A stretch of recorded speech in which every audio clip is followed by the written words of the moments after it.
mexendo ainda no nosso ventilador para não ficar tão quente. Para todos saberem, aqui vocês sabem que o Gustavo Capanema é um prédio histórico, então quando ele foi pensado e construído, o mar estava livre, né, e todo o projeto arquitetônico ele foi pensado para que não tivesse lugares fechados, que o ar circulasse, mas aí a cidade foi crescendo, e aí tapou a circulação de ar do Capanema, então ficou quente. Mas isso é uma coisa que já há estudos para refrescar o Capanema, né? Então, gente, hoje é o nosso segundo dia de trabalho. A gente teve o dia de ontem, que a gente começou com as oficinas, né, e os grupos de trabalho para debaterem as linhas de ação em consonância com as ações do Plano Nacional de Cultura, como pensar uma política pública de cultura para a comunicação a partir da estratégia de fomentar um programa Comunica Diversidade.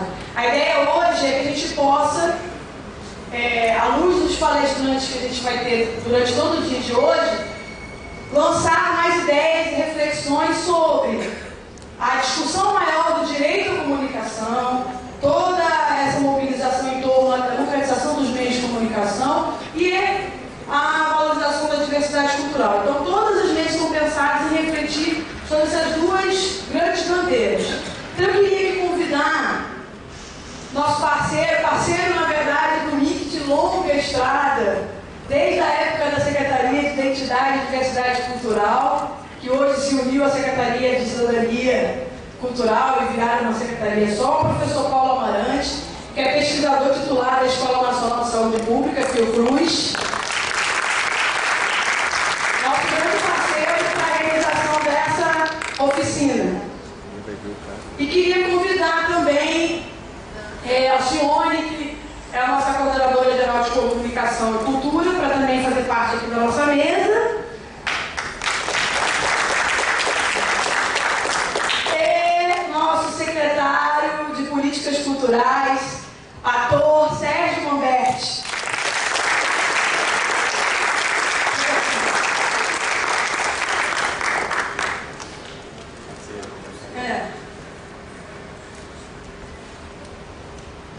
Nós tínhamos programado para agora de manhã uma fala online, via Skype, do secretário executivo Vitor Ortiz. Ele acabou de nos avisar que vai entrar conosco à tarde, porque ele foi convocado para uma reunião com a nova ministra Marta Suplicy de urgência. Então, no momento que a gente estiver à tarde, a gente vai fazer novamente essa ligação. Eu queria lhe convidar também para fazer parte da mesa, nosso representante aqui no escritório, Rio Espírito Santo, Marcelo Veloso. E também foi fundamental para a parceria, a construção e a organização desse encontro aqui no Rio de Janeiro.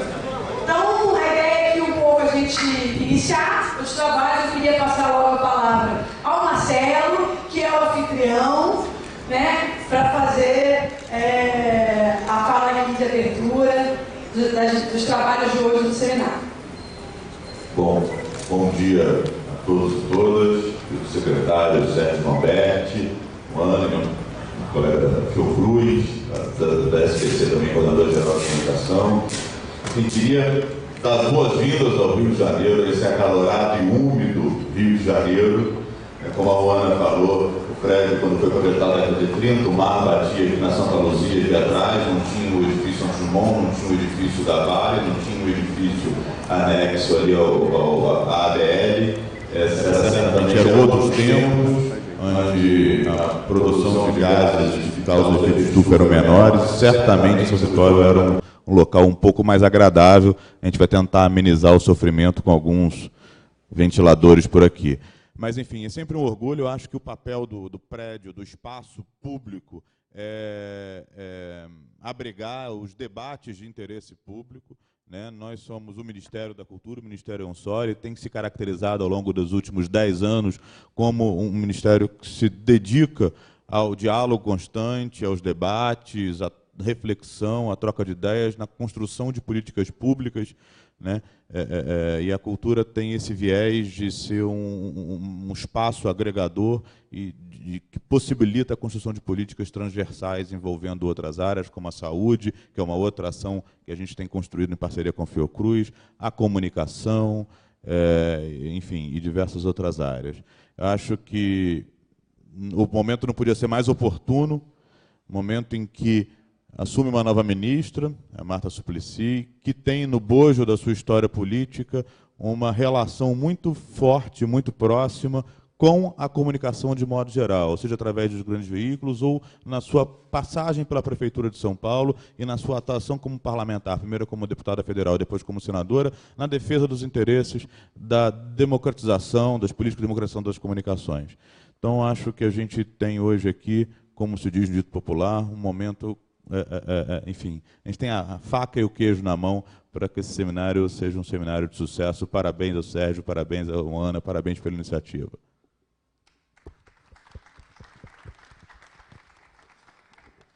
Passar aqui a palavra para Paula Amarante. Já pode também... Está funcionando aí já? Ok. Bem, bom dia. É com uma satisfação que eu estou aqui representando a Fiocruz, né? Do lado do nosso secretário, Sérgio Mamberti, da Alcione, da Ruana, nosso representante aqui do MIC Rio Espírito Santo. Eu tive agora com uma jornalista falando, né, conversando com ela do MEC, da Rádio MEC. Aí é uma pergunta curiosa, sempre as pessoas fazem, por que a Fiocruz está envolvida num projeto de cultura, num projeto de comunicação? E para mim sempre prazeroso responder, debater isso, porque isso se deve a um deslocamento muito importante que vem acontecendo na Fiocruz há muitos anos, né, que se pode dizer um deslocamento tanto político quanto epistemológico da ideia de saúde.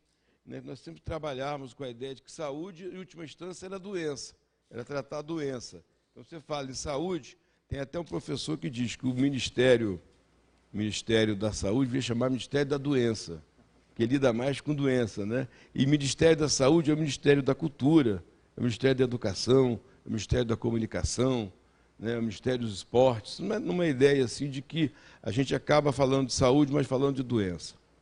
Então, esse deslocamento, ele é tanto no sentido conceitual, de que saúde é qualidade de vida, saúde é cidadania, saúde é democracia, saúde é participação social, né? E isso implica, inclusive, digamos, no quadro patológico quando se está doente, ou na forma de adoecer. Quando a pessoa é inserida na comunidade, é inserida na política, é inserida no seu cotidiano, nas atividades culturais, as formas de viver, as formas de adoecer são diferenciadas. Então, produzir saúde seria produzir todo o conjunto de possibilidades de viver melhor. Me lembrei também agora, na oficina Loucos pela Diversidade, né, quando a gente apresentou o ministro Gil, houve a gente, às vezes, ato falho, né, se falou o ministro da Saúde, Gilberto Gil. Aí ele deu um tempinho e falou, saúde da alma. Esperou o falho, né?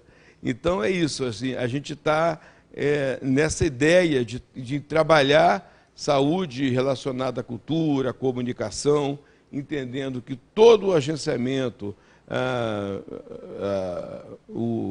a ativação de formas de estar no mundo, de viver em comunidade, etc., são fundamentais para uma outra concepção de saúde. Essa é a ideia. Então, mais uma vez, eu quero agradecer a possibilidade de a gente estar junto, estar participando nesse momento tão importante de estar indicando políticas públicas de comunicação para a cultura. Então, bem-vindo a todos. Obrigado.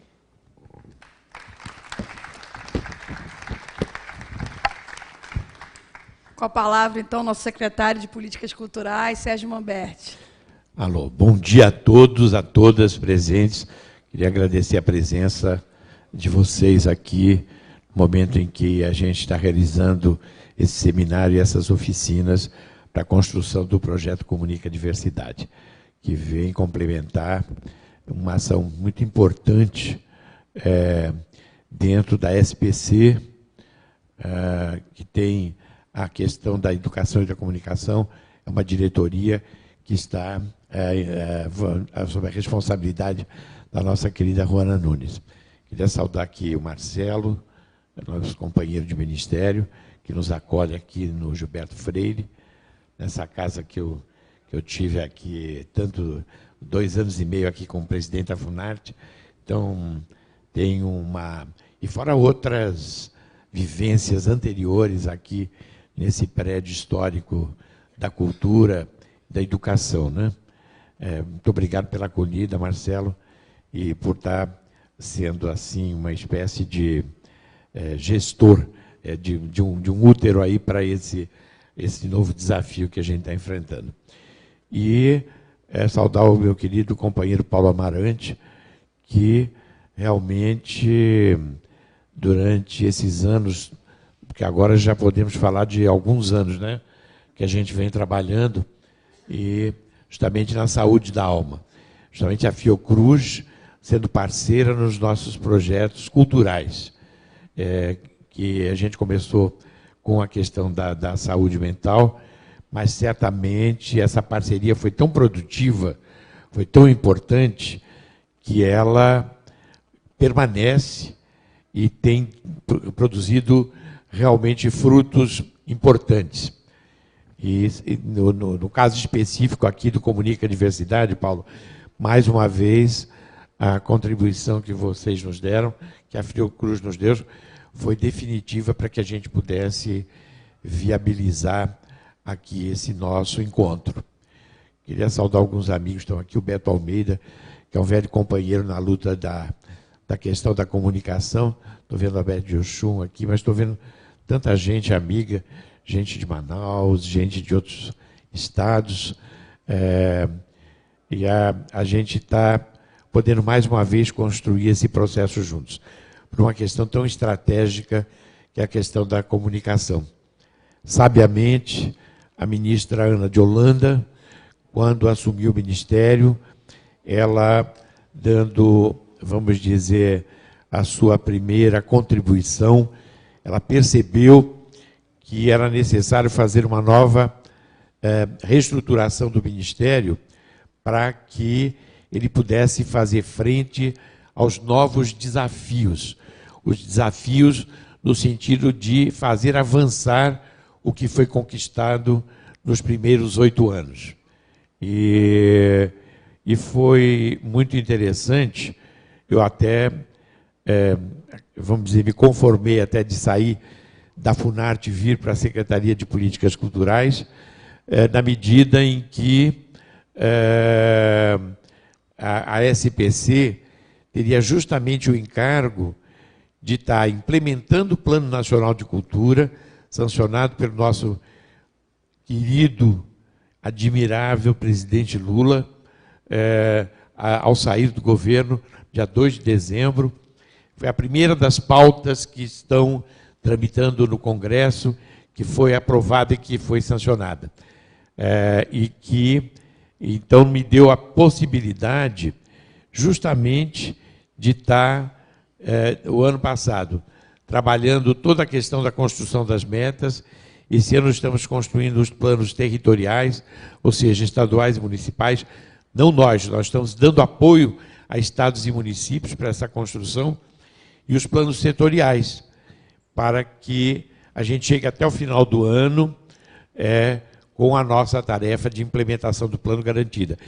E, ao mesmo tempo, implementando também o Sistema Nacional de Informações e Indicadores Culturais, que faz parte do plano, que é uma plataforma de governança colaborativa que vai unificar não só a licença pública para uso de obras, está ligado diretamente à questão muito importante do direito autoral, mas também está ligado à cultura digital, que faz parte da minha secretaria, e também justamente a construção de um sistema de informações e indicadores culturais que vão permitir que nós possamos não só monitorar o cumprimento das metas, mas também a gente possa estar agregando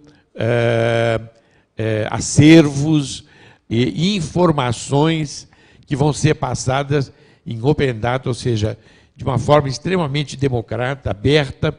Muitas vezes as perguntas falam, mas como é que o Ministério vai receber tantas informações, o Ministério através desse serviço, como é que a gente vai saber se essas informações são verdadeiras ou não?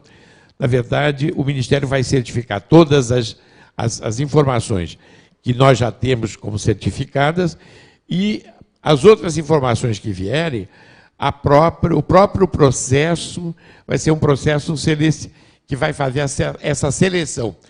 Quando não for verdade, certamente a gente vai ter a polêmica estabelecida e com isso, a gente vai justamente construindo e acreditando justamente nesse processo democrático de participação, porque essa plataforma que nós compramos é uma plataforma interativa, é uma plataforma democrática, ao contrário do que muitas vezes, eu diria, a gente tem visto acontecer nesse país.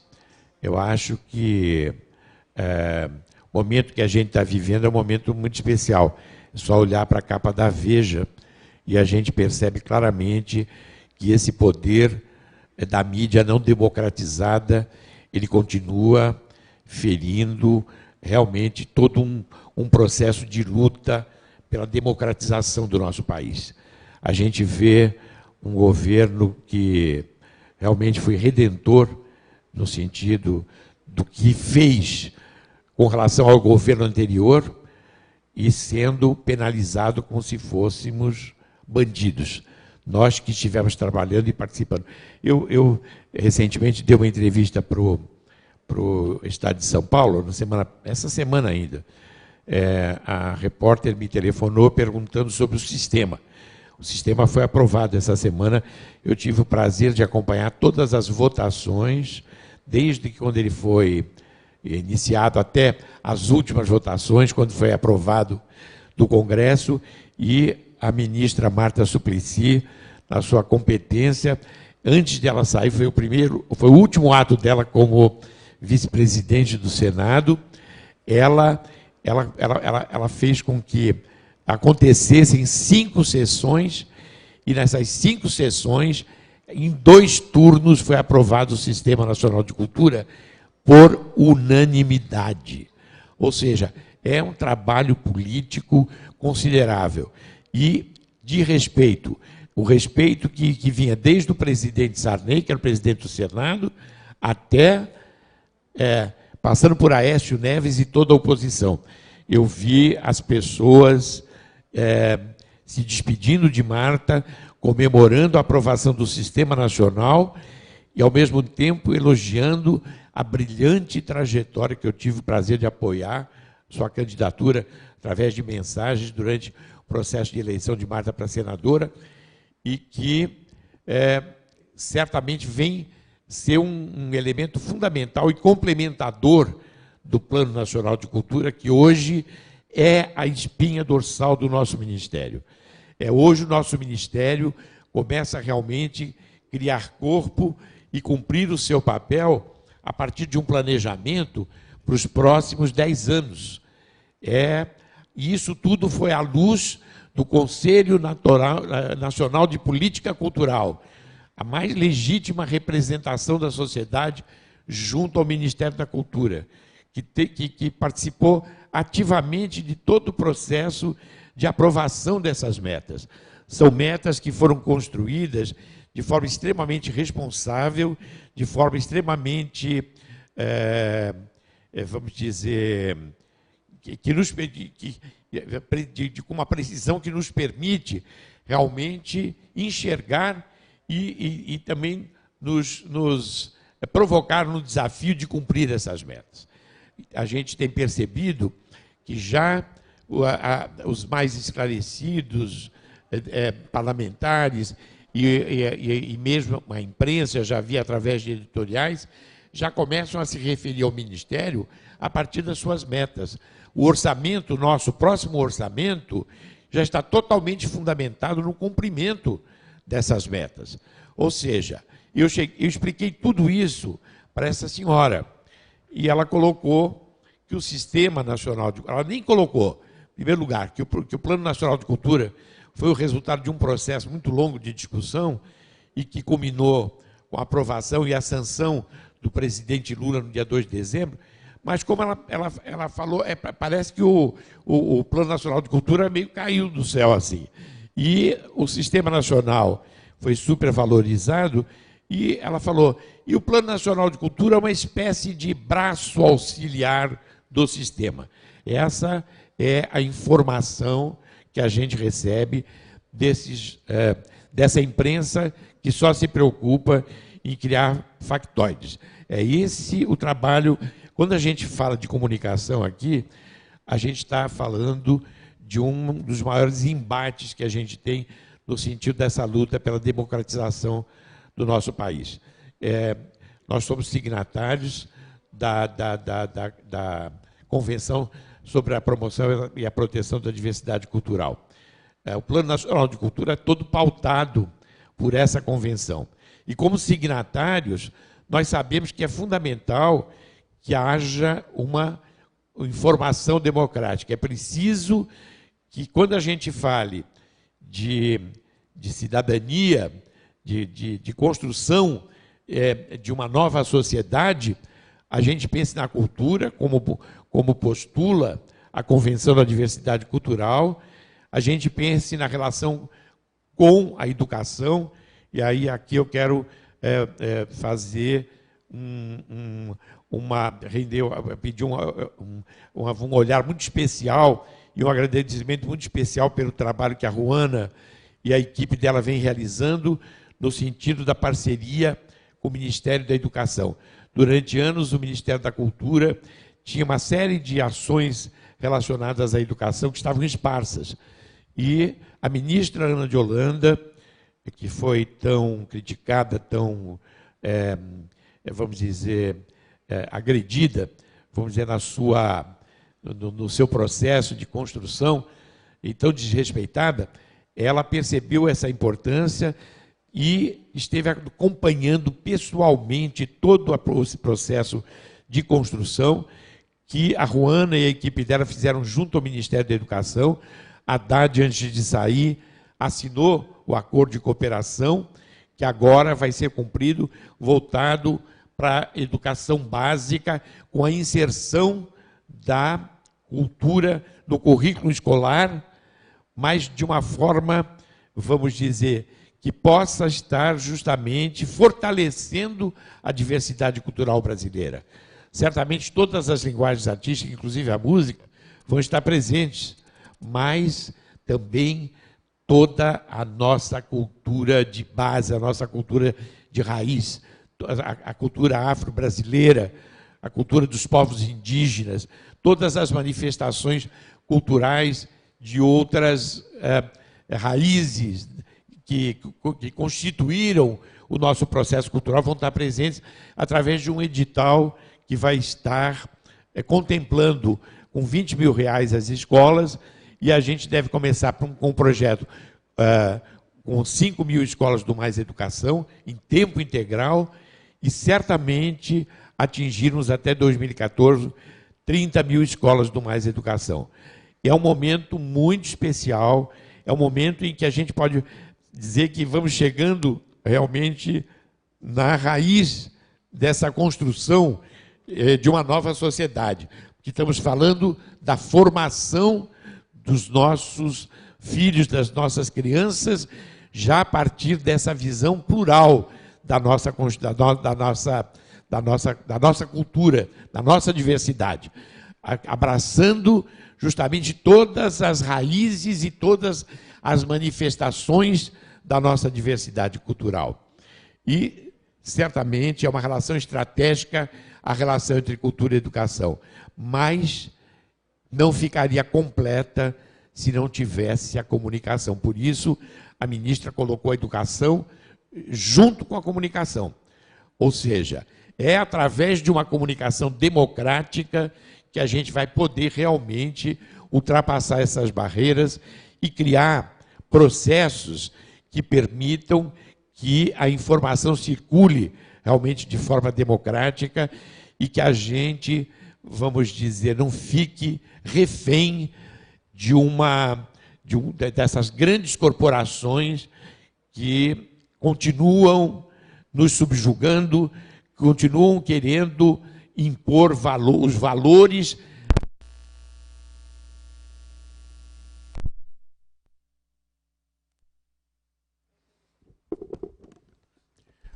valores que essas oligarquias que sempre dominaram o Brasil estiveram trabalhando. Então, a riqueza da diversidade, ela precisa ser conhecida, ela precisa ser difundida. E, para isso, é importante uma política de comunicação integrada.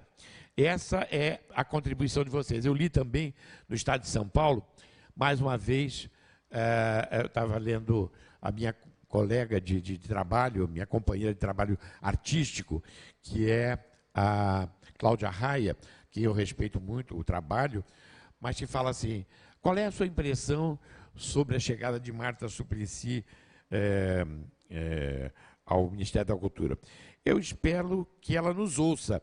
É preciso que o Ministério da Cultura nos ouça, que ele esteja próximo da gente.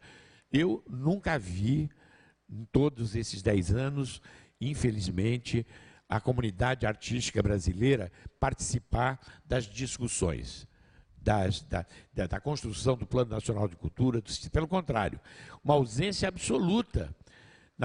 Quando a conversa se estabelece em termos de recursos específicos para apoio de produção, aí os seus representantes ali estão. Mas é uma desinformação. Uma desinformação que provém justamente de uma não participação, porque vê essa participação, como eu disse, mas que representatividade tem fulano do Amapá, ou fulano de Manaus, ou fulaninho de não sei onde. Entendeu? É isso que a gente ouve muitas vezes. Vocês me desculpem, hoje eu estou um pouco procurando me desabafar, porque realmente ainda mais nesse período eleitoral, as comunicações se estabelecem de uma forma tão opressiva. Eu estava vendo o debate ontem do candidato Fernando Haddad. Eu ouvi o Fernando Haddad, em 2 horas que eu tive falar uma vez. Quem falou foi o Levi Fidelix. Quem falou foi a Soninha Francini. Foram os minoritários, as pessoas que não tinham a menor expressão. Um fazia pergunta para o outro. Entendeu? E quem que promoveu? O Estado de São Paulo e a TV Cultura, que é um órgão que está diretamente ligado ao governo do Estado de São Paulo. Então, vocês vejam até que ponto que a gente, vamos dizer, esse trabalho que a gente vai fazer é um trabalho importante, é um trabalho e está ligado realmente à cultura. E a gente só vai poder pensar num Brasil democrático a partir do momento em que nós tivermos esse tripé, educação, cultura e comunicação, estabelecido. Então, é uma missão importante, isso faz parte desse longo processo que a gente vem construindo com a sociedade brasileira, felizmente com a participação efetiva de cidadãos brasileiros de todas as regiões do país, de cidadãos que expressam a nossa diversidade. Então, é um momento muito especial e é uma tarefa muito importante que a gente vai ter nessa construção e que eu me sinto muito honrado de estar participando. Está dando a minha contribuição aqui. O papel central dos meios de comunicação da política cultural, ele busca adaptar o uso dos meios de comunicação e essas infraestruturas em benefício da promoção justamente dessa pluralidade, principalmente de grupos que não são dominantes no panorama cultural, como eu acabei de demonstrar claramente, que são, vamos dizer, a um ponto de que, de repente, parece que o Ministério nunca conversou com ninguém. A visibilidade, ela só é conferida pelos sistemas e pelos equipamentos de comunicação. Então, se a gente não tiver processos democráticos, e aí eu queria até também assinalar aqui que a EBC, que que foi o resultado de uma ampla discussão sobre a criação de uma TV pública e que está procurando cumprir valentemente o seu papel nesse cenário.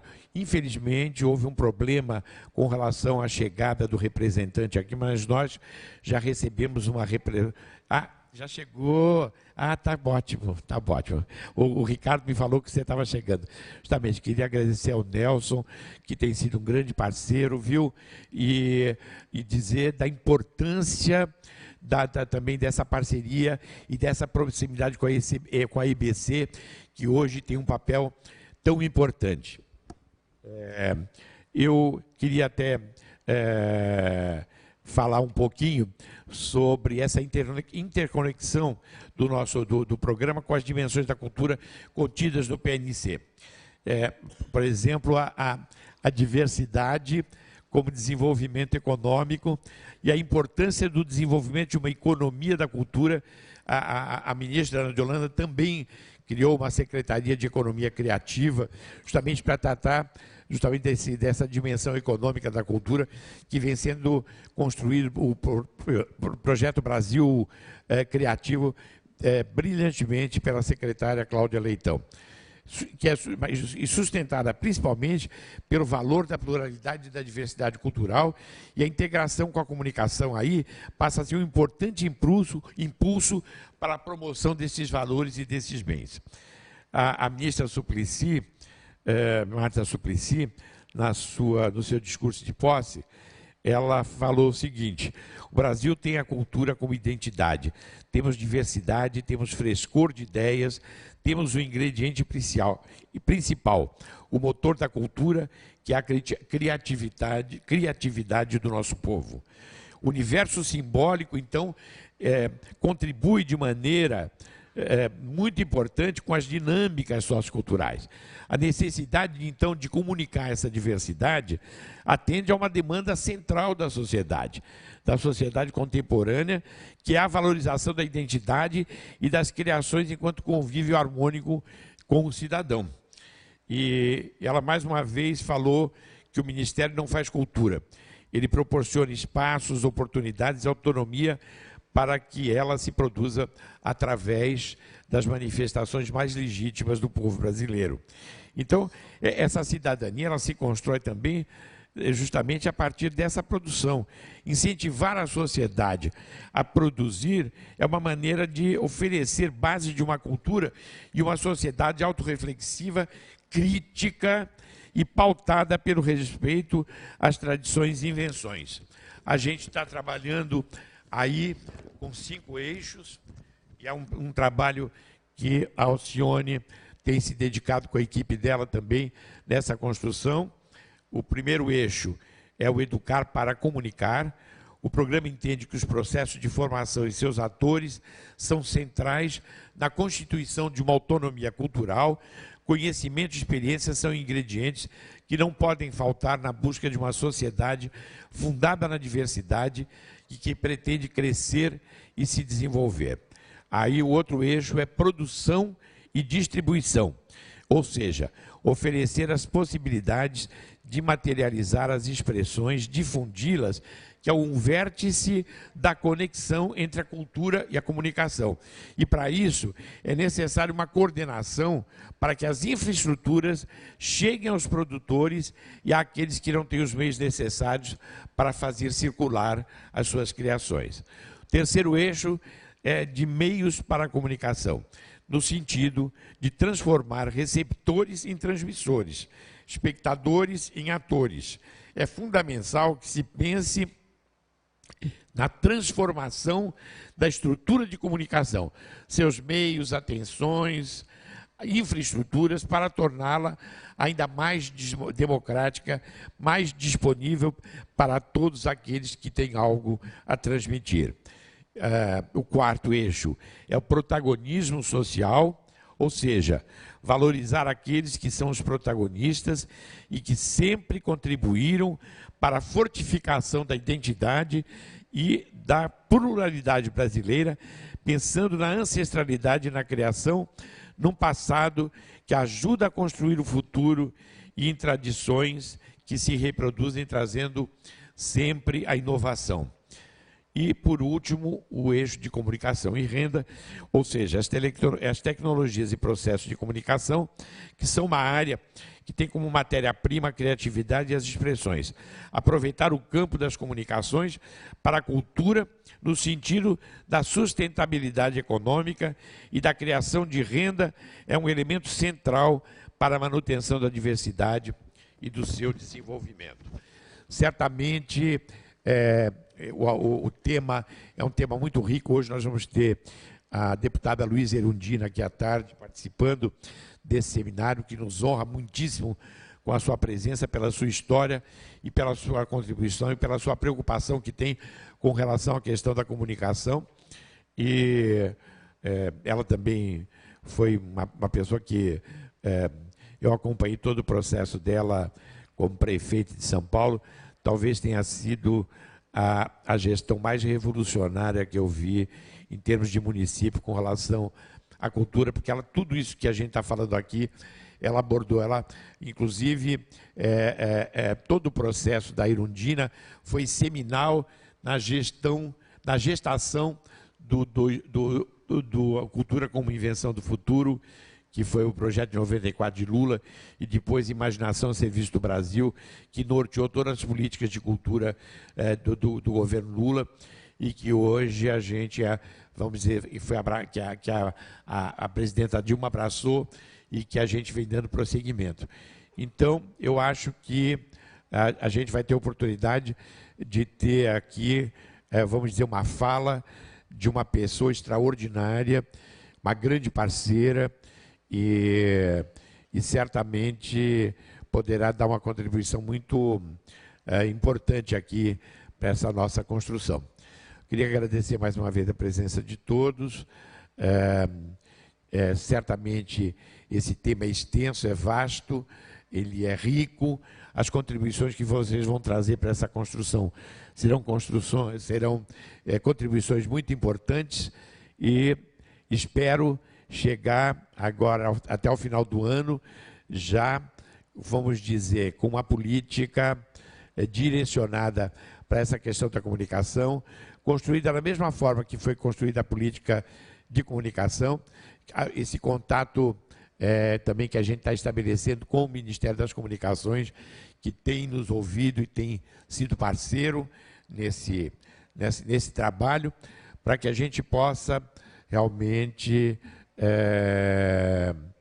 está avançando no sentido da construção de um Brasil verdadeiramente democrático, onde todas as formas, a pluralidade da nossa diversidade cultural possa estar expressa livremente.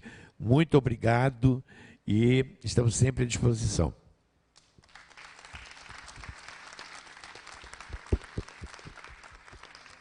Obrigada, Momberti. Queria aqui passar, então, para finalizar aqui a nossa mesa de abertura, para Berenice Mendes, que é a nossa representante da EBC, que é a Empresa Brasileira de Comunicação. Secretário Sérgio Mamberti, colega Paulo Amarante da Fiocruz, Marcelo, Ruana e Alcione, querida Alcione, que nos apresentou já há meses esse projeto. Senhoras, senhores, colegas, companheiros, companheiras, bom dia. Eu sou Berenice Mendes, sou cineasta. Nesse momento, eu gerencio a área de parcerias e licenciamentos da EBC. E vim aqui também, então, a pedido do nosso presidente, trazer um abraço, e não só da diretoria executiva como um todo, da equipe da IBC, trazer um abraço e colocar à disposição dessa iniciativa, dizer que a IBC vê de um modo muito auspicioso esse seminário e as ações que ele vai desencadear, e vem colocar nossos veículos, TVs, rádios, nossas plataformas multimídia, Agência Brasil de Notícias, completamente à disposição para a gente poder auxiliar, alavancar essa iniciativa. E não é apenas porque é uma empresa pública tal. É porque realmente a IBC, eu estava aqui ouvindo o secretário Sérgio Mamberti, estava lembrando, quando ele falou da IBC, que vem lutando bravamente, e quando ele falava da grande mídia, né, e todo o seu poderio, o autoritarismo, eu acho que a IBC hoje... Me lembrei do Paulo Leminski, quando tem um haikai dele que dizia alguma coisa como: é bom fazer chover no seu piquenique, né? Ou eu vou fazer chover no seu piquenique. Eu acho que a IBC hoje faz isso, né? Ela chove no piquenique do pensamento único da grande mídia, né? Ela chove no piquenique do autoritarismo desses que pretendem, né, fazer o nosso povo pensar, ou ver, ou entender, né, da forma que lhes é conveniente. E a IBC, com todas as dificuldades, realmente não é fácil, 5 anos de existência, a empresa ainda se estruturando, levar o sinal, ainda nesse momento de transição tecnológica, levar o sinal bom para todo o nosso país, que é imenso, não é fácil, capacitar os profissionais no sentido do exercício de uma comunicação pública, que é completamente diferente da comunicação empresarial, né, ou da comunicação estatal. São coisas muito complexas e a gente vem avançando cada dia. É um dia de crescimento rumo a uma comunicação que realmente seja aberta, dê espaço para a população, dê espaço para os artistas, enfim, seja uma comunicação pública. Então, eu trago aqui esse apoio, esse cumprimento de nossa diretoria especial, do presidente Nelson Breve, mas gostaria também, peço licença, para falar um pouquinho em caráter pessoal. Porque eu sou, e eu gosto de dizer isso, eu sou militante há muitos anos pela democratização da comunicação. Sou ainda da executiva do FNDC, há mais de 10 anos, militando nesse campo, nessa ONG e ONG, que vai estar aqui com vocês, com vários representantes, que vem desenvolvendo há muito tempo e falando da necessidade da democratização da comunicação em nosso país. Eu me recordo da máxima, para mim, do Daniel Herz, já falecido jornalista, pioneiro, criador do Fórum Nacional pela Democratização da Comunicação, que foi meu companheiro no Conselho de Comunicação no primeiro período em que ele esteve ativo, quando dizia que se não democratizarmos a comunicação, não podemos dizer, enquanto não democratizarmos a comunicação, não podemos dizer que vivemos uma democracia plena no Brasil. E isso é verdade. Então, apesar da nossa Constituição dispor, né, de várias formas, no seu sintético capítulo 5º, né, dos modos de democratizar a comunicação em todos os veículos, a gente sabe que não basta a lei. Era preciso, efetivamente, eu fico muito esperançosa, era preciso que essa necessidade, essa demanda, né, pela democratização, se entranhasse no seio da população, no seio da sociedade brasileira. E ela começa com os seus formadores de opinião, e ela começa com os artistas, e ela começa com os pontos de cultura. Então, na hora em que nós, lutadores pela democratização da comunicação, encontramos a cultura e a educação dispostos, né, a nos auxiliar, a capacitar a população para uma leitura crítica dos meios, né, a levar a população a entender a necessidade absoluta de reforma dos sistemas de comunicação, né, tão concentrados, com propriedade cruzada, vertical, horizontal, né, sem dar possibilidade, quando se fala do protagonismo do exercício da comunicação, o que se está falando é de se quebrar, né, a propriedade cruzada, a propriedade vertical, a propriedade horizontal, que permeia todos os sistemas empresariais de comunicação hoje no nosso país. Então, na hora em que a cultura e a educação entram nessa luta, né, com a sua capacidade de capilarização, com a sua capacidade de ação, com seus milhares, milhões de agentes e de usuários, eu, sinceramente, Sérgio, eu vejo assim Eu fico muito feliz, porque eu acho que a gente dá um avanço fenomenal nessa luta, e só me resta, assim, como pessoalmente me colocar totalmente à disposição e, representando a IBC, reafirmar que é para valer. A gente não sabe como ainda, vamos sentar, o projeto está iniciando, mas vamos ver como a gente pode trabalhar junto. Meus parabéns, parabéns por toda a equipe da IBC, sucesso a todos que estão engajados no projeto, e muito obrigado pela oportunidade. Bons ventos da Berenice nos traz.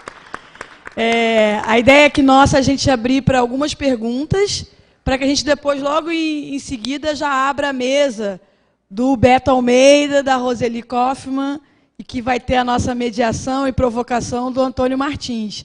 Então, vou abrir aqui rapidamente para algumas perguntas da plateia, quem quiser fazer alguma pergunta. Já tem aqui. Pessoal que quiser fazer, já vai se organizando, já vi 3, né? Bom dia. A minha pergunta, como cidadã, como carnavalesca, diretora de criação, como o carnaval é visto para vocês. Porque eu olhei aqui e a palavra carnaval é como se ela não existisse. E as escolas de samba no Brasil inteiro são uma realidade pulsante da economia criativa, da arte, do carnaval, não só o samba como patrimônio imaterial, mas o carnaval como uma técnica específica, uma arte específica que agrega várias artes. E aí a comunicação, o que eu percebo como cidadã, é que existe um monopólio de uma empresa privada que tem uma concessão, e aí é o privativo, e o carnaval não existe, mas é um monopólio, e aí ele não consta como um setor da cultura do país, né, que é reconhecido pelo futebol e o carnaval. E aí eu pergunto, como essa democratização, porque nem na TV educativa, nas TVs do Senado, da Alerj, pode passar o carnaval, que vira uma propriedade de uma emissora que revende esse produto para 170 países do mundo. E o que a sociedade ganha de retorno? Porque se é uma concessão pública, se a Rede Globo tem essa concessão, por que ela só dá ao Criança Esperança de retorno para a sociedade? Como é que é isso para os senhores que são autoridade nesse assunto? Vamos juntar as falas todas, aí a gente, né? Ela apresentou. Como é o seu nome mesmo, querida? Lília. Lília da escola de samba. Qual é a escola? Carnaval. Tá. O GR, que está ali, eu acho que depois tem um companheiro aqui na frente, né? Bom dia, companheirada. Uma saudação especial também para o glorioso Timão, que ganhou do Palmeiras, né, no último domingo. Bom, companheirada, eu não tinha como deixar de provocar isso, né? Já que está na internet, a galera de Campinas está vendo, então não tem jeito, né? Companheirada, é o seguinte, eu milito no movimento de rádio comunitária há quase 20 anos, e nós percebemos nesse processo todo a desumanização da arte, da cultura e da própria sociedade no sistema privado de comunicação. Como é que nós vamos conviver, né, numa sociedade democrática com meios privados? Eu gostaria de saber dos companheiros, principalmente da Berê, que se fala muito de complementariedade do sistema público, privado e estatal. Só que esse sistema privado, além de ele jogar a nossa cultura por ralo, ao mesmo tempo ele vem operando processos de desumanização enorme na sociedade. É possível conviver num país democrático com um sistema privado de comunicação que deturpa, que criminaliza os movimentos sociais, né, que trata as rádios comunitárias como uma quadrilha, né, que desqualifica, por exemplo, a cultura criada e feita pelo povo. Nosso Brasil hoje parece uma mesa de bilhar, né? Nossa cultura é aquilo que está apresentado na Globo. Enfim, é possível construir uma sociedade democrática no Brasil com um sistema privado de comunicação? Berê, é com você. Aqui o companheiro ali. Paulo Miranda, da TV Comunitária de Brasília e militante de rádios livres desde a década de 80. A minha pergunta, por exemplo, no ministro Vefor tinha o canal Cultura e Arte, do Ministério da Cultura. Por que o Ministério da Cultura, há quase 12 anos, não criou esse canal do Ministério e deixa a galera na mão de uma MTV, uma TV criminosa, sem a expressão da cultura brasileira, com todo o seu vigor? E por que até agora não foi criado esse canal da cultura do Ministério, sendo que na época do Fernando Henrique Cardoso, que a gente condena tanto, o ministro Vefor tinha o canal Cultura e Arte, que foi fechado em 2012, em março, pelo próprio governo Lula.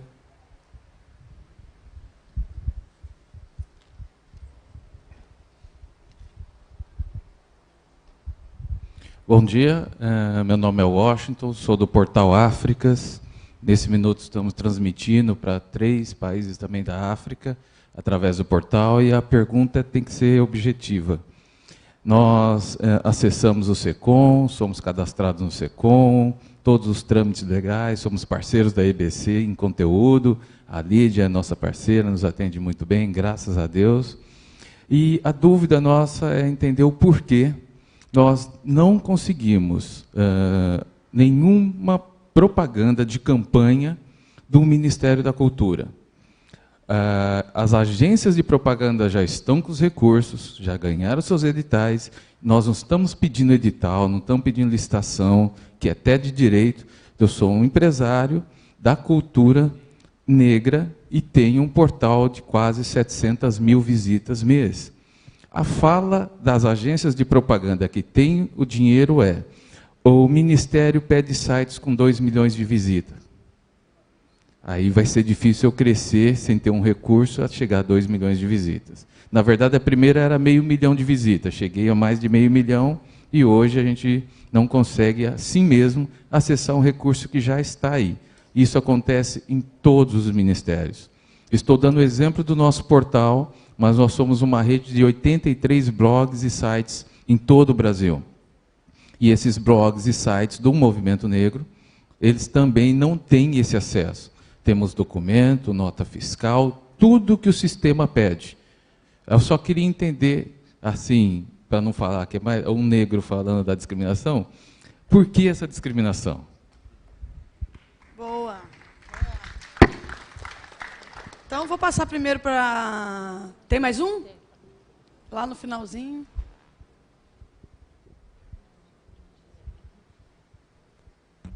Obrigada. Bom dia, meu nome é Liara Avelar, eu sou coordenadora da Rádio MEC AM e estou aqui representando o superintendente de rádio da EBC, assim como a Berenice Orlando Guilhom.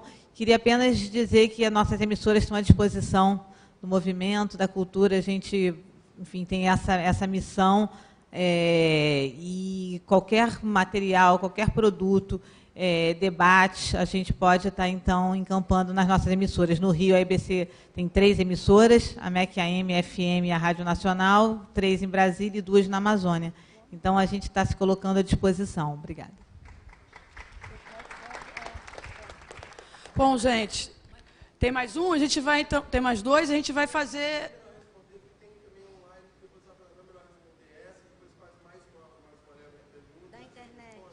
Eu prefiro fazer ao vivo aqui, depois a gente faz da internet. Beleza? Fecha aqui com essas 2 pessoas. Bom dia, meu nome é Fernando. Sou trabalhador de uma fábrica chamada Flascor, que foi ocupada em 2003. Nós tomamos o controle da fábrica para garantir o funcionamento. E a gente abriu as portas da fábrica para a comunidade, para os bairros locais, para as cidades vizinhas.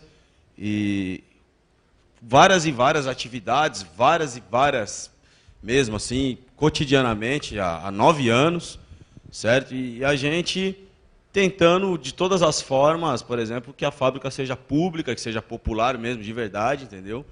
E a gente procurando para todos os quanto é lados aí, políticas que ajudem, não só na situação, não estou falando da situação específica, mas, por exemplo, quero falar aqui dos movimentos populares, que são riquíssimos em diversidade cultural e muita coisa que não tem incentivo, não tem valorização. A gente chega até, às vezes, a apresentar espetáculos e tudo mais na rua e é barrado, é proibido, não podemos ensaiar numa praça, entendeu?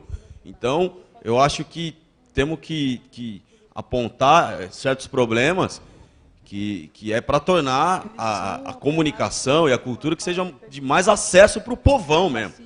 Os trabalhadores, gente que não tem dinheiro para ir lá pagar 25 conto para assistir um filme no cinema, entendeu? Gente que não tem 80 reais para pagar uma peça de teatro. Não tem acesso nenhum, na verdade. Então, eu acho que a gente tem que pensar e priorizar políticas que realmente atendam a maioria da população brasileira. Entendeu? Eu acho que a gente tem que falar mais sobre isso.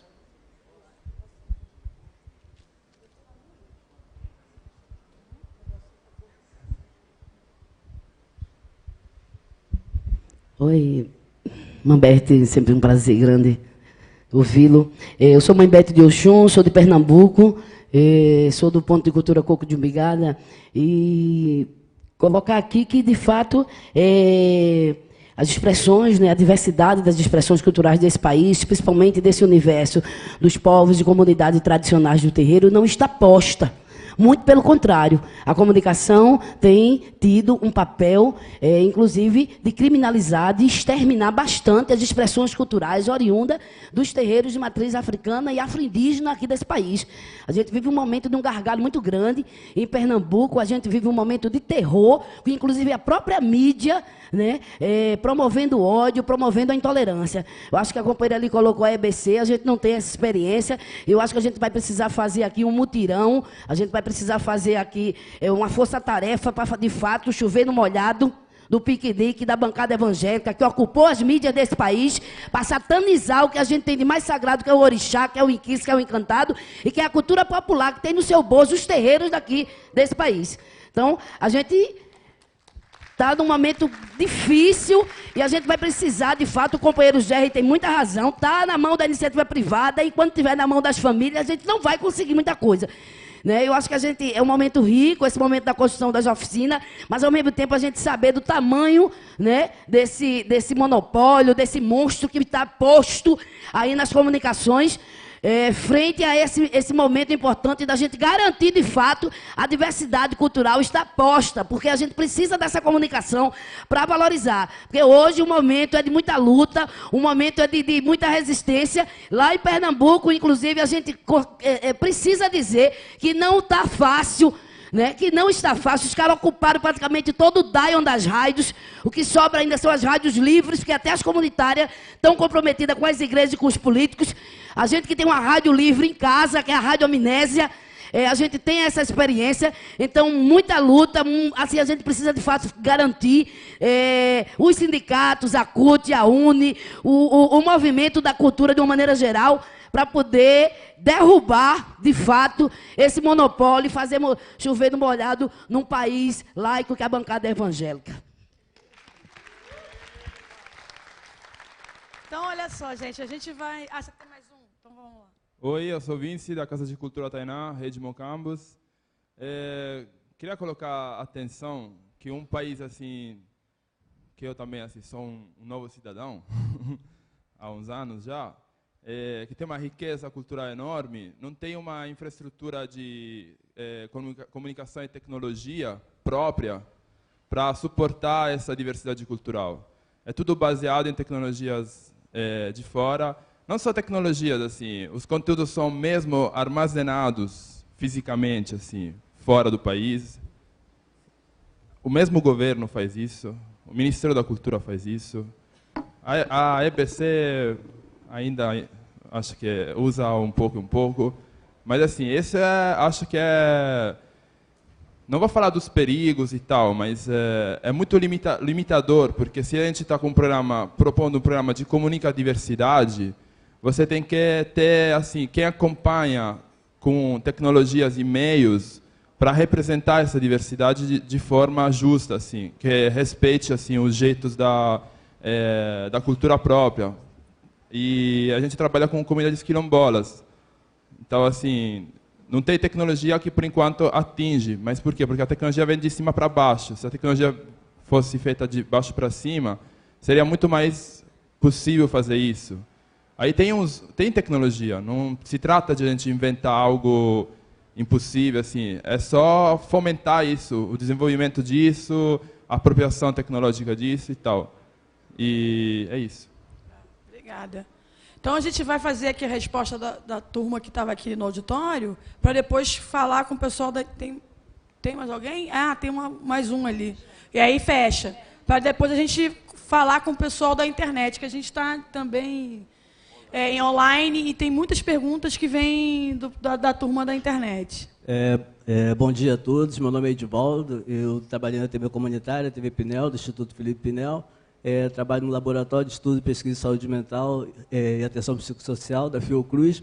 Eu só queria lembrar que esse trabalho que a gente está fazendo é resultado de lutas dos movimentos sociais. Lutas que se refletiram na Conferência Nacional de Comunicação, na Conferência Nacional de Cultura, da nossa parte, da Conferência Nacional de Saúde Mental, da Conferência Nacional de Saúde. Então, esse trabalho que a gente está fazendo aqui é resultado de todo esse processo de lutas. Acho que é um momento rico. A gente conquistou o apoio do Ministério da Cultura. O Ministério da Cultura já vem fazendo há bastante tempo um trabalho com a diversidade cultural. O ministro Gil é uma pessoa assim, que tem uma sensibilidade muito grande para lidar com os diferentes grupos sociais, e a gente tem uma luta grande pela frente, que é a questão do marco regulatório da comunicação, e acho que a gente tem que encarar essa luta, fortalecer a nossa identidade cultural. Eu estou no segmento das pessoas em sofrimento psíquico, na área da saúde mental, também como pesquisador, mas a gente tem uma luta grande pela frente. E numa conversa dos grupos de trabalho que saiu ontem, acho que a gente tem que começar a trabalhar de maneira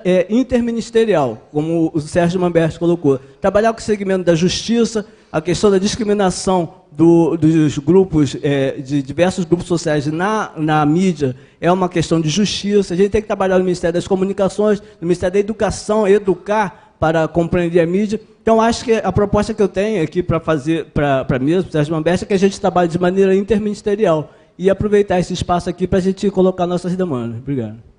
Obrigada, então. Então, eu vou deixar à vontade aqui a mesa para comentar as perguntas que foram feitas. Você queria fazer para ele responder? Olha, é engraçado como é bom a gente ter a participação efetiva da sociedade. Em 10 minutos que a gente está aqui, as questões que foram levantadas mostram a pertinência e a importância de a gente estar promovendo esse debate.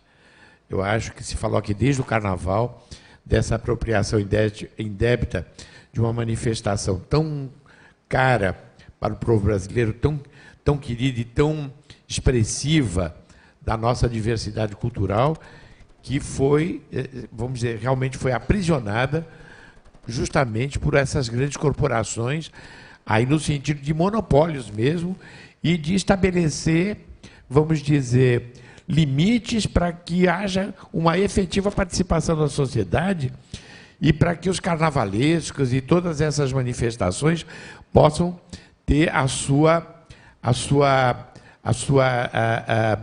autenticidade preservada. Esse é um dos aspectos.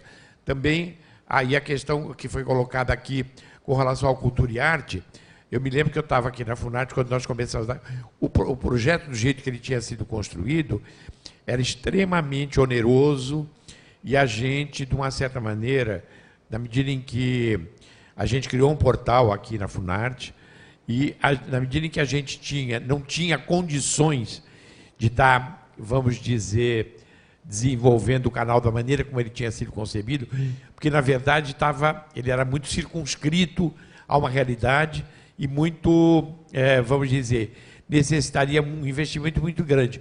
E como já havia todo um trabalho, no sentido, eu estou falando isso, é uma visão ainda que pode ser corrigida, mas como havia todo o trabalho que a gente realizou, que culminou na criação da IBC, então a gente, de uma certa maneira, tem focalizado mais a luta no âmbito da cultura digital, porque manter uma televisão cultural é um desafio. Vejam vocês o que está acontecendo com a TV Cultura em São Paulo, que foi totalmente desmobilizada, foi uma das grandes TVs públicas do Brasil, embora fosse uma TV estatal, que hoje tem até a Folha de São Paulo, ela foi loteada para Folha de São Paulo, Estado de São Paulo, cada um pegou uma fatia da TV Cultura e tem o seu espaço lá, na medida em que não tem, vamos dizer, as suas televisões próprias, e se apossaram desse espaço público que foi conquistado durante tanto tempo. A questão das rádios comunitárias, certamente, a gente viu as rádios comunitárias serem penalizadas durante todo o governo Lula. Infelizmente, a gente não conseguiu avançar no sentido, justamente,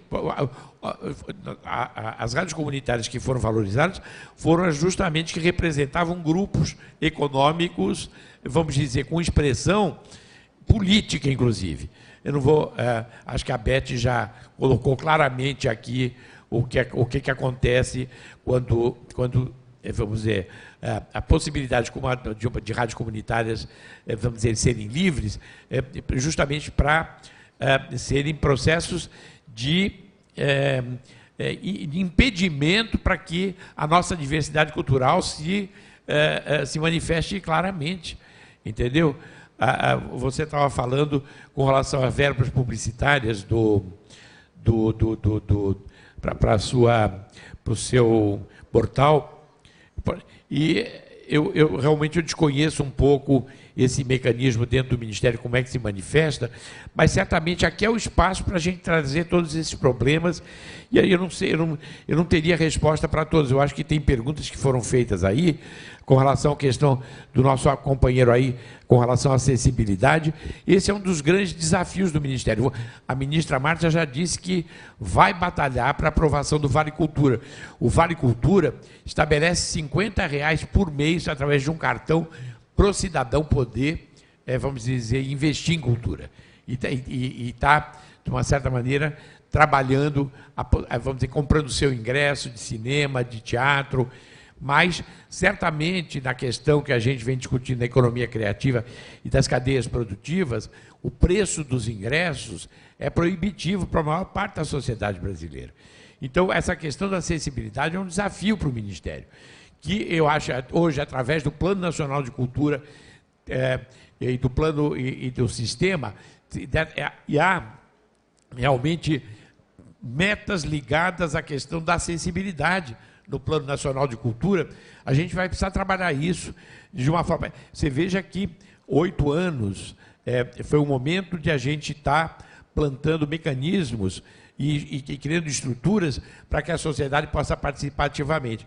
Mas a luta, na verdade, ela é cada vez mais árdua, porque a gente, na medida em que a gente abre o espaço democrático de participação e de que se abrem as possibilidades através de um governo realmente comprometido, vamos dizer, em democratizar esses acessos, a gente sabe que isso ainda vai demandar uma grande mobilização da sociedade para que a gente possa reter os resultados que a gente espera. Mas, de qualquer maneira, adorei as provocações que foram feitas, e eu acho que só as perguntas que foram feitas aqui nesse momento justificam a gente estar reunido aqui nesse importante debate sobre a questão de comunicação e como isso interfere totalmente no processo cultural.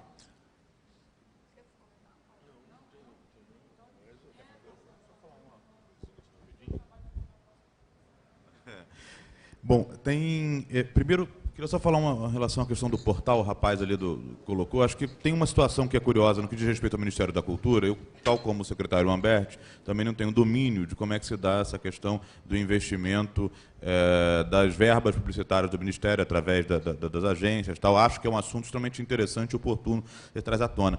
Mas o Ministério da Cultura ele não investe em divulgação e publicidade só através da sua verba direta ou através das suas agências licitadas. Na verdade, a gente investe através de diversos projetos que são financiados ou patrocinados com recursos do Ministério da Cultura, através do Fundo Nacional ou da Lei de Incentivo. E aí eu acho que cabe até uma colocação, Ana, estou eu aqui inventando sarna para os outros, mas a gente tentar mapear, eu acho que é uma situação, ou seja, o que o Ministério, de maneira indireta, através dos projetos patrocinados, qual é o impacto que a gente tem nessa mídia? E acredito que a grande parte desses projetos, que são de menor ou médio porte, eles certamente buscam, e eles têm uma atuação regional, eles buscam essa parceria, esse investimento na divulgação, e aí, em grande parte das vezes, acredito, de maneira comercial, ou seja, pagando legitimamente, desses veículos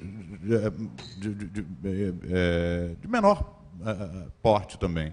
Então, acho que cabe uma discussão e é interessante a gente compreender que o Ministério ele é muito mais complexo do que, efetivamente, aquela rubrica que estou colocada lá. Acho que a situação do Carnaval também é muito interessante, particularmente aqui diz respeito ao Rio de Janeiro, e aí eu não me restringiria só à discussão da cobertura do desfile da Escola de Samba na Marquês de Sapucaí, que tem uma questão comercial colocada, pactuada com as escolas de samba que recebem seus direitos, etc, etc. Mas também compreender o Carnaval como como um instrumento eficaz e muito poderoso de comunicação.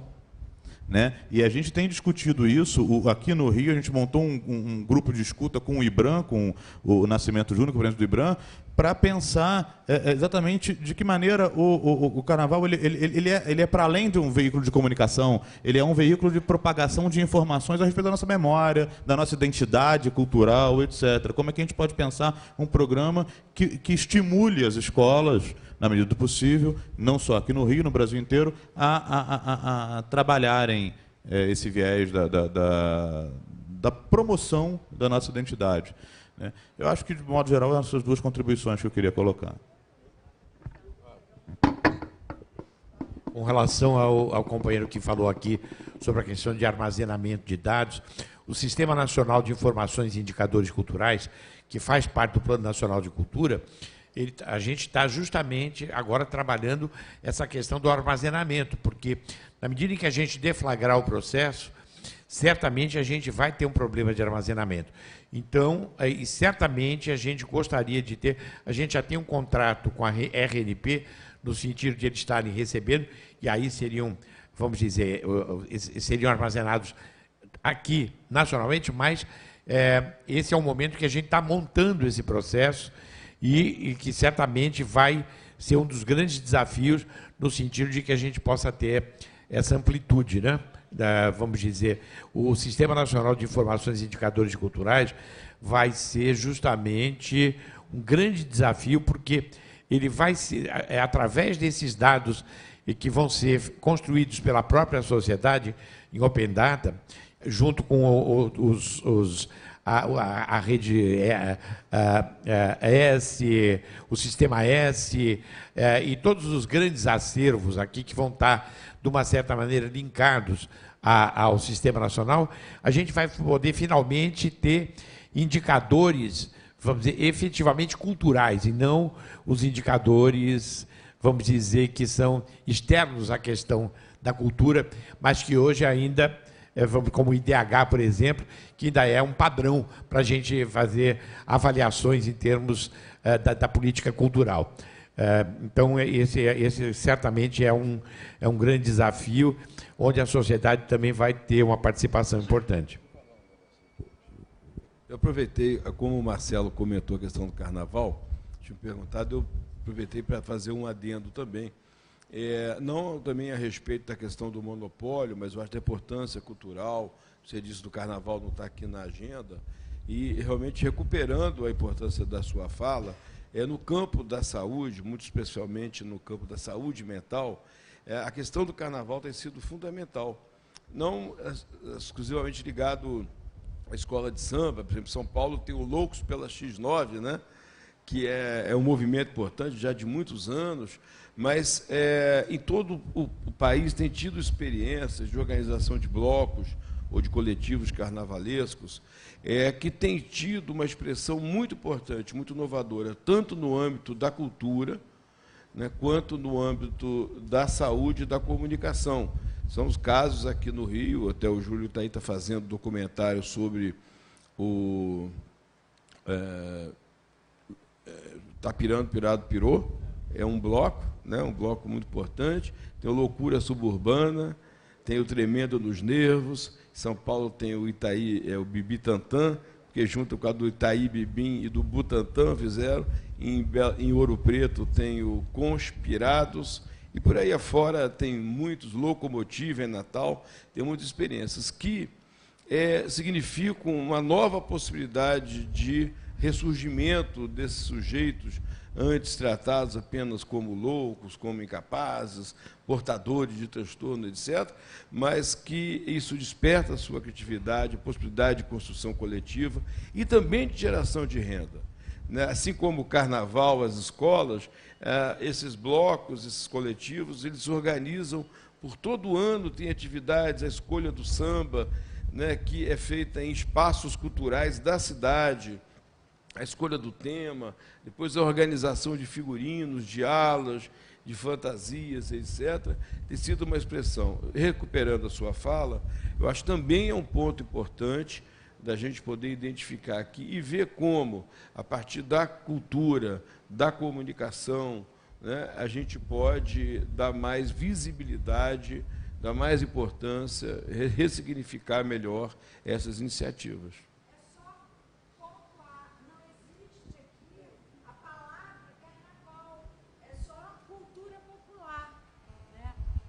A minha surpresa é que eu não encontrei a palavra carnaval aqui, a manifestação cultural chamada carnaval. Existe o samba como cultura imaterial. É que se a gente fosse específico... Não, mas aí é uma questão de estar atento e Não, observar, certamente. Porque se a proposta do plano, né, deve estar aberto para a inclusão de novos setores, e se esse setor carnaval, como cultura popular, não existe, um espaço, é uma reivindicação, uma demanda futura para essas curto, médio e longo prazo. Esse processo, viu, foi da construção dessas metas, foi a partir de uma ampla... Não, eu sei, mas uma ampla discussão, inclusive aprofundada. Então, por exemplo, a gastronomia agora vai estar reivindicando, tem vários setores que estão reivindicando ter o seu setorial, entendeu? Então, de repente, é um momento, porque a conferência agora vai acontecer, porque esse processo não é rígido, ele tem revisões, entendeu? E certamente, vamos dizer, pode ser abordado isso proximamente. Vou passar para a Berenice, então. Bem, sem me estender, porque eu sei que vocês vão ter aqui algumas mesas com especialistas fantásticos que vão auxiliar vocês a debater todas essas questões mais a fundo. Então, muito rapidamente, eu queria começar com o que o nosso colega ali, que trabalha com os quilombolas, colocou, a questão da pesquisa e desenvolvimento tecnológico, que eu acho que realmente você tem toda a razão, né? Se a gente pensar que quando foi privatizado o sistema de o sistema de telecomunicações no Brasil, foi vendido, foram juntos os nossos satélites, né? E que hoje toda a informação que trafega no Brasil, desde as mais restritas, digamos, informações de Estado, até as mais corriqueiras, sejam bancárias ou todas as outras, trafegam nos satélites mexicanos e americanos, né? Quer dizer, nós não temos um satélite brasileiro. Isso dá a dimensão da carência de investimento nesse setor. Então, reconheço. Com relação à TV Cultura e Arte, melhor, a TV Cultura e Arte, eu não sei exatamente... Eu sei que ela era uma TV a cabo do Ministério, né, no sistema, então, de TV por assinatura fechado. Eu não sei exatamente por que ela foi descontinuada, mas a TV digital do Ministério da Cultura, ou da cultura brasileira, essa será, sim, operada, obviamente, pelo Ministério, mas, tecnicamente, pela EBC, como operadora nacional do Sistema Público, Sistema Nacional de Comunicação Pública, e está nesse contexto de transição, de expansão, de criação de infraestrutura, até o switch-off que deve acontecer, né, aí em 2016, 2017, não sei se teremos conseguido, mesmo o sistema comercial, implantar toda a infraestrutura necessária para cumprir o que a lei determina. Mas, com certeza, em simulcasting ou não, né, haverá, ou totalmente em HD, TV, haverá um canal da cultura brasileira. Nosso amigo Gerry, de Campinas, é a grande liderança do movimento de radiodifusão comunitária brasileira, faz aqui uma provocação, traz aqui uma questão que é muito séria, né? Que é a possibilidade, né, do reconhecimento e o nível de legitimidade do protagonismo do povo brasileiro em fazer comunicação. Eles são amparados por lei, a radiodifusão comunitária. Há 10, 12 anos foi criada uma lei, foi promulgada uma lei que criou o sistema de radiodifusão comunitário, onde qualquer associação sem fins lucrativos pode estabelecer na sua localidade uma rádio de baixa potência, 500 watts, né? E é isso. Aumentou um pouco? 25 watts. 25 watts. Pois é. Então, desculpem a falha, mas então é 25 watts. Né? Então, é bem pequena a potência mesmo, mas que cumpre uma função fundamental, né, que é a função de articular os interesses de comunicação das comunidades. Né? Porque não adianta a gente ter uma rádio comercial, sei lá, uma Jovem Pan da vida, uma rádio Tupi, que tem os funcionários em São Paulo, né, e computadores Brasil afora, e que daí o povo lá do Piauí, ou lá do Rio Grande do Sul, da cidadezinha pequena, né, quando morre ali o padre da cidade, não tem como avisar a comunidade que a velhinha mais velhinha ou o velhinho mais velhinho morreu. Né, porque a central está lá em São Paulo. A rádio comunitária cumpre essa função de articular os interesses da comunidade, né, mas tira a audiência da rádio comercial.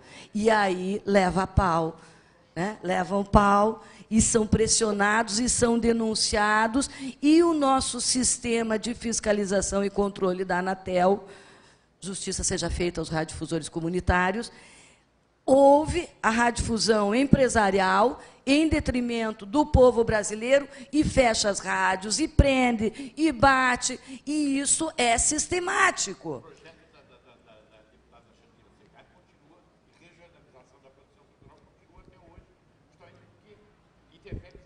Com certeza. Mesmo o secretário lembra muito bem. Outra questão, aí é mais grave ainda, porque seria a possibilidade da produção independente de vídeo e teatro e programas, enfim, toda a diversidade e capacidade cultural, artística que temos, ser formatada, como que hoje é uma coisa que é muito fácil, todo mundo se apropriou, porque a tecnologia audiovisual está aí, né, ser formatada e ir para os sistemas de TV aberto, que é o que a regulamentação do artigo 221, que há mais de 15 anos está, né, no Congresso parado. Quer dizer, o que é que nossos legisladores, nossos representantes estão fazendo lá que não trabalham, não fazem essas coisas andarem? Isso é cumprir a Constituição de 88. Né? Então, são questões que eu acho que são muito sérias, muito importantes, fundamentais para a nossa autonomia, para a nossa soberania cultural, política, como nação mesmo, e que a gente precisa, e vocês precisam cada vez mais se inteirar e debater, e vão ter oportunidade, né, nesses 2 dias que vão estar aqui reunidos, e a partir, né, das ações que esse movimento das políticas públicas de comunicação e cultura tem início agora. Então, eu não vou me aprofundar, eu não quero ser leviana, eu gostaria de debater, né, Jerry, e essas são questões que a gente pode passar uma tarde inteira debatendo. Tem muito dedo para apontar, né, aí de gente traidor do povo brasileiro, que só pensa no seu bolso, né, nessas horas, que não desenvolve, que pensa que não sabe que o país rico é o povo rico, né? Acha que basta estar com a sua empresa com o caixa alto e os muros altos da sua casa e o resto que não interessa. Mas não é assim, né? Quando a cultura, quando a educação, né, começam a se mexer, quando o povo começa a se mexer, há uma transformação concreta. Então, finalizando minha participação, agradecendo novamente a oportunidade, eu volto a dizer, viu, secretário, meus parabéns mesmo, que tenha o maior êxito esse programa, né, conta com todo o nosso apoio. Lá na IBC, a colega aqui veio e ratificou a minha palavra, falando ali pelo Orlando Guilhom, que também é um lutador pela democratização da comunicação e superintendente. Nós podemos, através das nossas rádios, falar com o povo da região norte, de todas as regiões. Nós falamos, a IBC hoje está falando, talvez não tão alto, talvez não tão nítido, talvez não tão colorido ainda, mas está falando com o Brasil inteiro. Tá? E podem contar com a gente para falar o que vocês quiserem. Obrigada.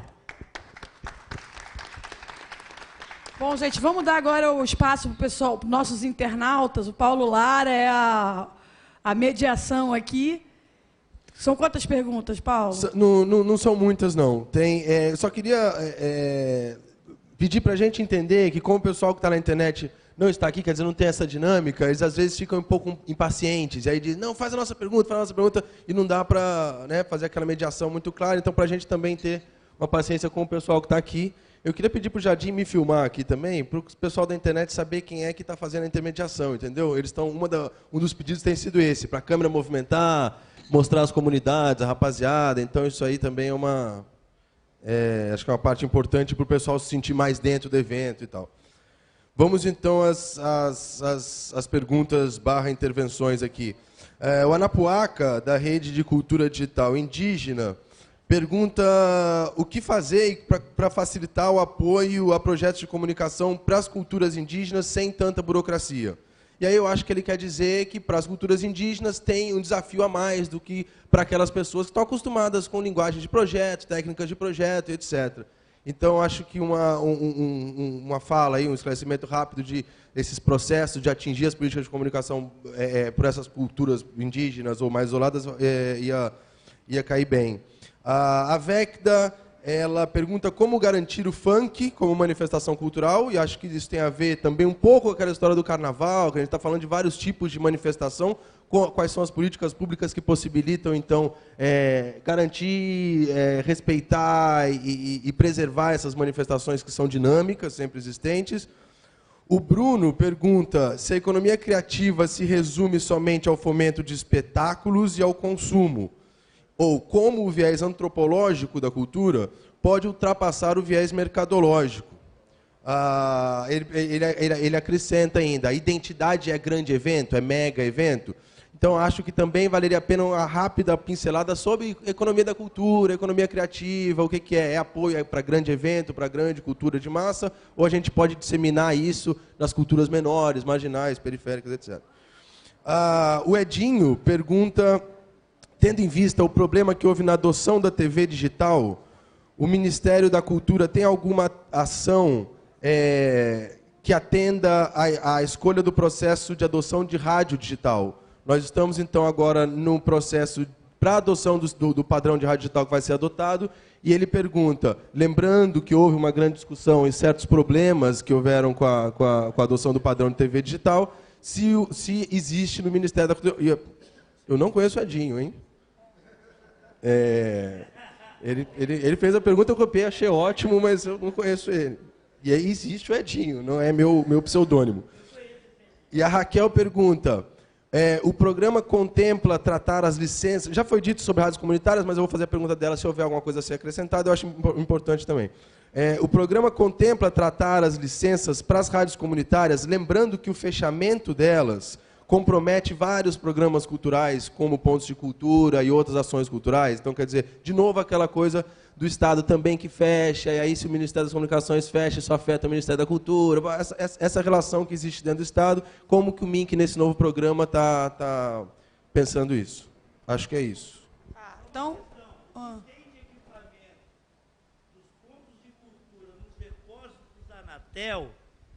É surpreendente. Então, gente, eu vou passar para a Berenice, que vai poder responder algumas questões que estão mais ligadas a essa área. E depois aqui o Mamberte e Paulo, quem quiser comentar. Mas antes disso, eu queria só falar que todas essas questões que estão sendo apresentadas aqui, as perguntas, e também o trabalho que foi feito no grupo de trabalho ontem, além do que vai ser concreto como propostas objetivas para o programa, a gente pode ter recomendações, a gente pode ter moções. Então, a galera, a turma que está aí participando, discutindo, que a gente vai ficar até o dia 19, a gente pode aproveitar esse momento para não só falar para o Ministério da Cultura, a gente pode...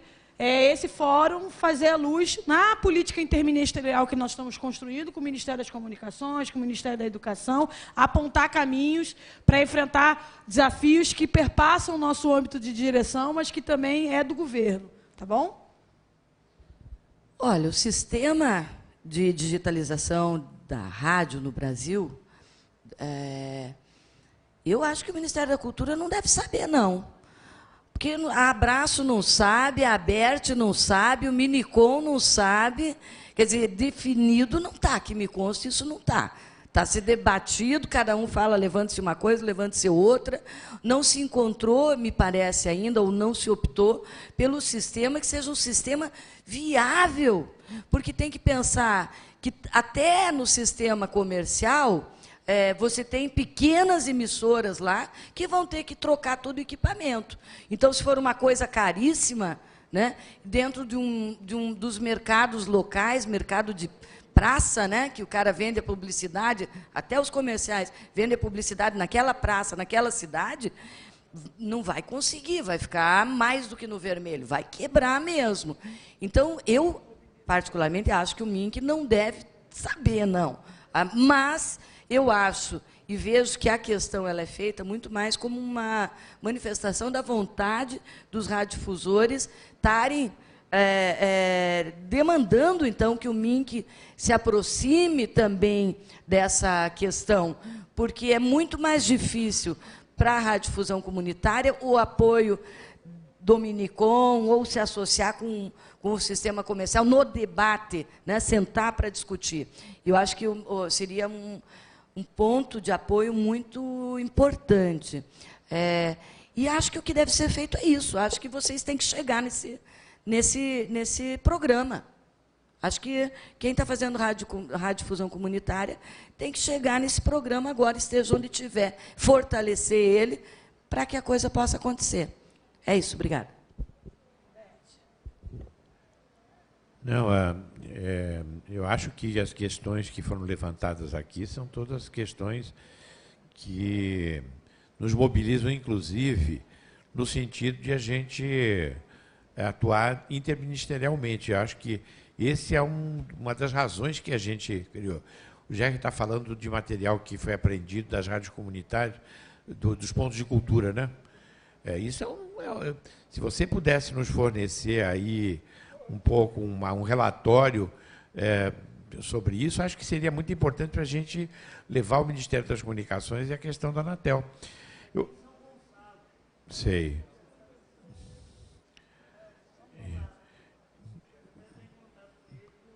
Em São Gonçalo? Que seja notado que a gente possa estar... A ministra Marta é uma ministra muito briguenta. Ela, acho que gosta desse tipo de briga. Então, eu acho que eu sei que ela está muito mobilizada por essa questão de comunicação. Entendeu? Então, acho que seria um momento bem especial da gente estar levando para ela um pouco essas demandas que estão surgindo aqui. e que certamente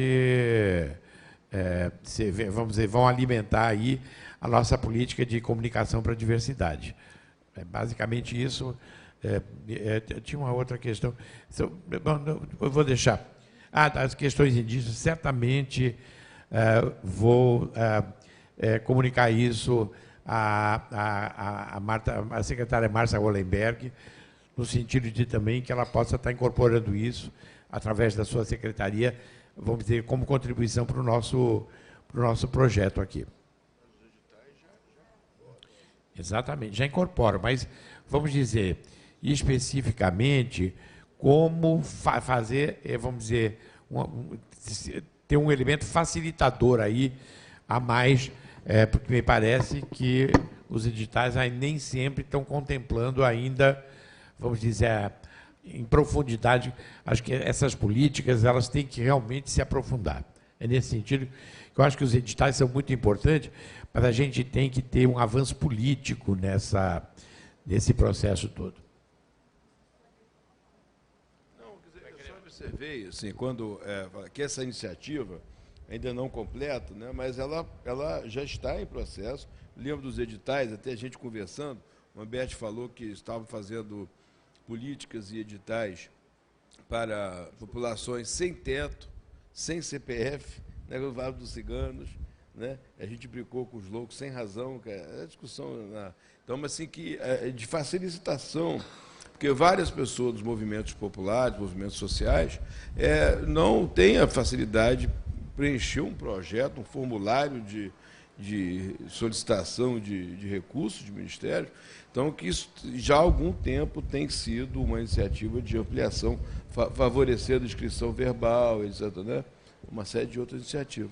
Eu só não sei se isso abrange a questão da comunicação. De qualquer maneira, como foi levantado, isso certamente será levado à secretária Márcia para que a gente possa estar trabalhando essa questão do ponto de vista da comunicação.